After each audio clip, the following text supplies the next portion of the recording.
Hello everyone, welcome back to my channel, welcome back to my vlog. कैसे हैं आप सभी? आई होप आप सब बहुत अच्छे होंगे। तो जी, ये वीडियो भी किस दिन की है मुझे बिल्कुल याद नहीं है, शायद परसों या नरसों की रही होगी। और मैंने इसको रिकॉर्ड किया था, तो वही है ना, काफ़ी दिन से मैंने वीडियो डाली नहीं थी। कल मैंने एक वीडियो पोस्ट करी थी, तो वो लंबी हो जाती, इसलिए ये क्लिप मैंने ना उसमें ऐड नहीं करी। तो मैं लौकी, चने और दाल की और आलू की सब्ज़ी बना रही थी। तो मैंने ये रेसिपी रिकॉर्ड करी थी, बिल्कुल सिंपल सी है, तो मैंने सोचा आपके साथ शेयर कर देती हूँ। तो किस दिन की है याद नहीं है, लेकिन हाँ, ये घिया रखी थी मेरे पास। पिछले शुक्रवार को आई थी। तो जैसे घिया एक ऐसी चीज़ है ना, मतलब लौकी कि ज़्यादा दिन अगर हो जाता है ना, तो अंदर से ये थोड़ा सा टाइट हो जाती है और उसके बाद फिर इसको पकाने में थोड़ा ज़्यादा टाइम लगता है। तो वैसे तो ये बहुत पतली सी और बहुत कच्ची सी घिया थी। जब इसको मैंने काटा तब मैंने रियलाइज़ किया, तो मैं इसकी भुजिया भी कर सकती थी, लेकिन इसी डर से कि कहीं ये पके ना, तो इस वजह से ना मैंने इसकी रस्से वाली सब्ज़ी बनाने का सोचा। तो घिया को मैंने पहले, तो आप देखिए ये ना पतला पतला ही बिल्कुल मैंने कट करा था, जैसे भुजिया बनाते हैं ना उस तरह से, क्योंकि मैं वही बनाने वाली थी। फिर सडनली ये प्लान बना कि चलो ये वाली सब्ज़ी बना लेते हैं। तो पहले ना ये वाली सब्ज़ी मैं ज़्यादातर बनाती थी, क्योंकि उस टाइम पे आलू की भुजिया कोई ज़्यादा खाता नहीं था। आरू भी नहीं खाता था, आरू के पापा भी नहीं खाते थे, मुझे भी बहुत पसंद नहीं थी शुरुआत में, मैं बता रही हूँ। लेकिन फिर पता नहीं क्यों ये वाली सब्ज़ी मैंने बनानी छोड़ दी।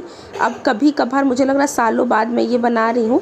तो ये चने की दाल के साथ बनता है, बहुत ही यूजुअल सी रेसिपी है, सबको पता है। तो इसके लिए ना एक लौकी जो है मैंने ले लिया है, ये 300 ग्राम के करीब लौकी होगी, उसको कट कर लिया है। और यहाँ पे तड़के में मैंने प्याज, मिर्ची, लहसुन, ये सारी ही चीज़ें तेल में जीरे के छौंक के साथ डाल करके अच्छे से थोड़ा सा भून लिया है। और उसके बाद ये 2 टमाटर थे जिनको मैंने चॉपर में ही कर लिया था, आप चाहो तो आप इसको पीस भी सकते हो। और उसके बाद मैंने इसमें डाल दिया। इस सब्ज़ी में तेल वेल बहुत कम लगता है और बहुत ही अच्छी सी सब्ज़ी है, चावल रोटी दोनों के साथ जाती है। तो टमाटर डालने के बाद इसको अच्छी तरह से भून देना है। और उसके बाद बस वही रेगुलर रूटीन के जो मसाले आप डेली की कुकिंग में यूज़ करते हैं वही आपको डालना है, जैसे हल्दी, मिर्ची, धनिया का पाउडर, सब्जी मसाला, गरम मसाला, किचन किंग, जो भी आप डालते हैं वो डाल दीजिएगा अपने टेस्ट के अकॉर्डिंग। और ये नया मसाला है, ये मैं बनवा करके लेकर के आई थी, तो मैंने ना टेस्ट करने के लिए आज इस सब्ज़ी में थोड़ा सा ये भी डाला। मैंने कहा देखते हुए कैसा लगता है, अगर अच्छा लगा तो ठीक है, नहीं तो इसको मैं और मसालों के साथ मिक्स करके यूज़ करूँगी। वैसे ये मसाला अच्छा ही होता है। और मसाला वगैरह डालने के बाद थोड़ा सा पानी डाल के मैंने इसको ढक दिया था। तो मसाला आप देखिए कितनी अच्छी तरह से भून गया है। टमाटर और प्याज को ना मैंने बिल्कुल दरदरा ही किया था, मतलब चॉपर में ही किया था। पीस लेंगे आप तो भी ठीक है, लेकिन मैं सजेस्ट करूँगी कि इस तरह से या तो पतला पतला काट लीजिएगा या चॉपर में ही कर लीजिएगा, या मिक्सर में अगर करते हैं तो थोड़ा सा ऐसे ना दरदरा सा ही रखिएगा। और उसके बाद ये है चने की दाल, इसको बहुत ज़्यादा देर तक भिगाने की ज़रूरत नहीं है, 15-20 मिनट पहले आप भिगा दीजिए। बहुत ज़्यादा नहीं लेना है, ये मैंने 4 चम्मच के करीब ली होगी, या मेरे हाथ से आप समझ लीजिए कि छोटी कटोरी से भी कम ही रही होगी, 4-5 चम्मच जितना लेकर के मैंने धो करके इसको 15-20 मिनट पहले भिगा दिया था, जब तक मैंने वही लौकी और ये आलू वगैरह कट किया ना, बस तभी तक। और उसके बाद जब मसाला बन गया था तो मैंने वो चने की दाल इसमें डाल दी है, कटी हुई लौकी, आलू, सारी ही चीज़ें इसमें एक साथ मैंने डाल दी हैं। अब अगर आपको इसको सूखी बनानी है तो बस 2-3 घूंट पानी डाल दीजिए, नमक डाल दीजिए और इस पर सीटी लगा लीजिए, तो ये सूखी सूखी सी सब्ज़ी बन जाएगी, अच्छी लगेगी। लेकिन मैं इसको थोड़ा सा रस्से वाली बना रही हूँ, क्योंकि मैं चावल भी बनाने वाली हूँ इसके साथ। तो ये ना सूखी से ज़्यादा थोड़ा सा जूस वाली रहती है तो ज़्यादा अच्छी लगती है। अच्छा, सेम यही सब्ज़ी ना आप कद्दू के साथ भी बना सकते हो, ज़ुकीनी जो आती है उसके साथ भी बना सकते हो। मैं तो लौकी के साथ ही बनाती हूँ, कद्दू के साथ मैंने कभी इसको ट्राई नहीं किया है, लेकिन मैंने देखा है बहुत सारे लोग लौकी के साथ भी इसको बनाते हैं। तो ये सिंपल सी ही रेसिपी है, कभी अगर आपको यूजुअल लौकी ना खाने का मन हो तो आप इस तरह से ये ट्राई कर लीजिएगा, आपको पसंद आएगी। और नमक डाल दीजिए टेस्ट के अकॉर्डिंग। उसके बाद आपको ना इसमें 2 से 3 सीटियाँ लगानी है, मतलब एक तो आप हाई फ्लेम पे लगा लीजिएगा और 2 सीटी आप मतलब मीडियम फ्लेम करके लगा लेंगे तो सब्ज़ी आपकी डन हो जाएगी। और हरा धनिया वगैरह हो तो खूब अच्छा सा हरा धनिया आप इसमें ढेर सारा डालिएगा, तो ये सब्ज़ी अच्छी लगेगी। और उसके बाद जो है ये है इडली का बैटर, ये ना कल की वीडियो है, तो कल जो है था संडे, आज मंडे है, कल संडे था दोपहर में। तो सुबह आरू के पापा किसी काम से कहीं गए थे, मतलब अपने ऑफिस के काम से ही कहीं गए थे, तो वो ना लेट आए थे, तो वो खाना खा करके आए थे और आते हुए वो मेरे और आरू के लिए ना डोसा पैक करा के ले आए थे। तो काफ़ी टाइम हो गया था, मतलब 12 बज गए थे। तो मैंने और आरू ने, मतलब एक ही डोसा मैंने मंगाया था, मैंने और आरू ने, हम दोनों ने वो खा लिया था। लेकिन उसके साथ ना सांभर और चटनी बहुत मतलब ज़्यादा सी उसने दी हुई थी पैक करके, तो अच्छी भी लग रही थी सांभर खाने में, तो इसलिए मैंने ना उसको फेंका नहीं था। मैंने सोचा ये बाद में चावल वगैरह बना करके मैं आरू को दे दूँगी, क्योंकि अब वो तो 12 बजे के बाद फिर पूरे दिन तो भूखा नहीं रहता ना, कभी दोबारा मांगता ही। लेकिन फिर चावल खाने के लिए आरू ने मना कर दिया और वो बोलने लगा मम्मा मैं इडली सांभर खाऊंगा। तो मैं तो इडली यही सूजी वाली ही बनाती हूँ, आपको पता है वो दाल चावल भिगा करके बनाने वाला प्रोसेस मुझे बहुत बड़ा लगता है और उतना ज़्यादा कंज्यूम भी नहीं हो पाता मेरे घर में। तो मैं फटाफट से जब भी बनाना होता है तो मैं ये सूजी वाला ही बनाती हूँ। तो आधे घंटे पहले मैंने दही और सूजी को भिगा करके रख दिया था और उसके बाद अपना ये स्टीमर निकाल लिया है जिसमें ये सूजी की इडली मुझे बनानी है, और नमक वगैरह डाल दिया था। इसकी कंसिस्टेंसी मैंने परफेक्ट कर ली थी और जब मुझे बनाना है तो उस टाइम पे मैंने आधे से ज़्यादा शायद से इनो का डाल दिया है। आप एक पूरा पैकेट भी डाल सकते हो, लेकिन मुझे लग रहा था कहीं ज़्यादा ना हो जाए, तो इसलिए मैंने थोड़ा सा इनो बचा दिया था, तो कभी किसी और चीज़ में भी यूज़ हो जाएगा। और इनो अगर आप नहीं डालना चाहते तो बेकिंग सोडा वगैरह भी डाल सकते हैं, मैं इनो का ही यूज़ करती हूँ। और बस उसके बाद सारे कैविटीज़ में आप इसको भर दीजिए। 10 मिनट में तो सूजी की इडली बन के तैयार भी हो जाती है। मतलब पूरा ना 25 मिनट का प्रोसेस या 20 मिनट का प्रोसेस होता है इसको भिगाने से लेकर के बनाने तक का। और इससे आप कई सारी मल्टीपल डिशेस बना सकते हैं, जैसे फ्राइड इडली हो गया और इडली ढोकला हो गया, बहुत सारी चीज़ें। और ये वही स्टीमर है मेरा दी इंडस वैली का, बहुत अच्छा है, हर बार इसकी तारीफ़ करती हूँ मैं। तो इसको मैं किचन में नहीं रखती हूँ क्योंकि इसकी कढ़ाई ना नीचे वाली बहुत बड़ी है, तो ये मैं ना रखती हूँ अलग ही, जब यूज़ करना होता है तो निकालती हूँ। और इसमें इडली बनाना बहुत कन्वीनियंट हो गया है, नहीं तो पहले बहुत सारे बर्तन मुझे फंसाने पड़ते थे, इडली का अलग से स्टैंड लगाती थी। तो इसमें बहुत सारी प्लेटें मिलती है, ढोकला प्लेट, स्टीमर, बहुत सारी चीज़ें। एक बार में 14 इडली इसमें बन जाती हैं, जंबो साइज़ की बड़ी बड़ी इडली बनती हैं। तो मेरा जो है 2 बार का भी पूरा नहीं था जितना मैंने घोला था, क्योंकि आरू के पापा इडली वगैरह खाते नहीं हैं ज़्यादातर, मतलब ऐसे नहीं खाएंगे वो सांभर से, उन्हें फ्राई वगैरह करके दोगे तो वो खाएंगे, तो वो तो मैं बाद में करूँगी। बना मैंने इकट्ठा ली थी कि आरू को दे दूँगी और उसके बाद फिर जब हमें और उन्हें खानी होगी तो मैं बाद में बनाऊँगी। और उसके बाद ये है दोपहर के थोड़े बहुत बर्तन थे। मेरी तबीयत ना आजकल थोड़ा सा ठीक नहीं है, गले से भी आपको लग रहा होगा, मेरी आवाज़ ना बहुत ऐसे हो गई है और खांसी मुझे बहुत ज़्यादा आ रही है। तो जब भी मुझे खांसी वगैरह आने लग जाती है एक बार ना, तो जल्दी से वो ठीक नहीं होती है। हर बार इस वाले मौसम में मुझे ये इन्फेक्शन हो जाता है, पता नहीं क्यों। तो खांसी करते करते ना मेरे गले में दर्द सा होने लग रहा है। हालांकि मैंने फ्रिज वगैरह का पानी पीना छोड़ दिया है अभी 3-4 दिन से, गर्म पानी ही पी रही हूँ मैं, काढ़ा वगैरह भी पी रही हूँ, लेकिन स्टिल आराम नहीं है बहुत ज़्यादा।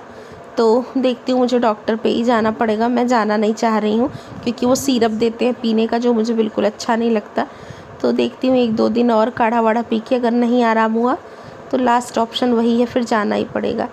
तो फ़िलहाल देखिए 10 से 12 मिनट हो गए थे इडली को रखे हुए, इतने में मैंने सारे बर्तन वगैरह वॉश कर लिए अपने। और उसके बाद यहाँ पे मैंने चेक किया तो इडली हमारी बहुत अच्छी तरह से डन हो गई है। और नाइफ़ डाल करके मैंने चेक किया था, नाइफ़ बिल्कुल साफ़ निकल रही थी, तो मतलब कि इडली पक गई है। हाथ से भी आप ऊपर से छू करके देख सकते हैं, अगर हाथ में आपके चिपके नहीं तब भी समझिए कि हो गई है। और तबीयत वगैरह ख़राब रहती तो ऐसे तैयार व्यार होने का ज़्यादा मन नहीं करता ना। तो लिपस्टिक तो मैंने लगा रखी है क्योंकि मैंने नई हुई लिपस्टिक मंगाई थी, मैंने आपको दिखाया ना, तो वही मैं टेस्ट कर रही थी। बाकी मैंने कपड़े वगैरह मतलब ऐसे सूट वूट नहीं डाला था, नाइटी ही डाली थी, संडे का दिन था, कहीं जाना भी नहीं था इस वजह से। और यहाँ पे देखिए कितने आराम से इसमें से इडली जो है वो डीमोल्ड हो जाती है और परफेक्ट साइज़ की, परफेक्ट टेक्सचर वाली बनती है। और गरम गरम में ही अगर आप इसको देखोगे ना तो थोड़ी सी लुज सी रहती है, लेकिन जैसे जैसे थोड़ी ठंडी होती जाती है ना वैसे वैसे अच्छी हो जाती है ये। और हाथों से निकाल रही थी, निकल तो जा रहा था बहुत आराम से, लेकिन गरम लग रहा था, तो फिर मैंने नाइफ़ की हेल्प से एक एक इडली को निकाल लिया है। और ये सारा निकालने के बाद फिर दोबारा वाले बैच में मैं डाल करके रख लूँगी।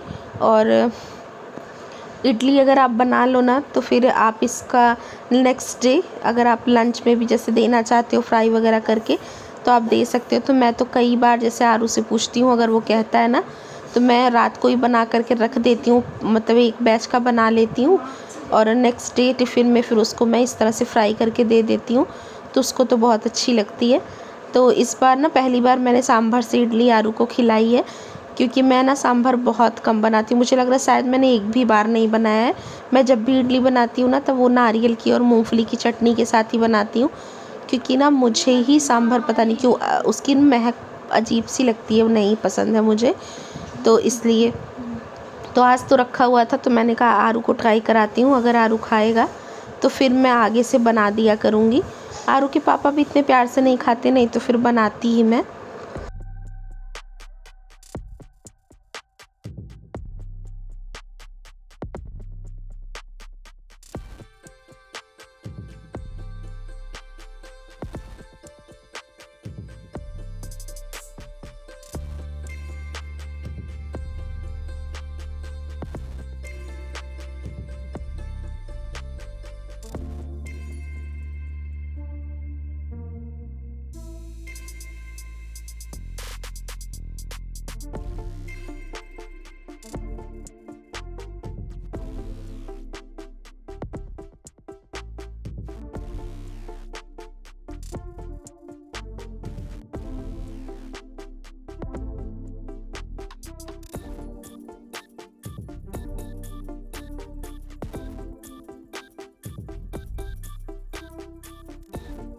और यहाँ पे देखिए प्रिशा भी उठ कर के आ गई है, ये मान नहीं रही थी, रो रही थी बहुत।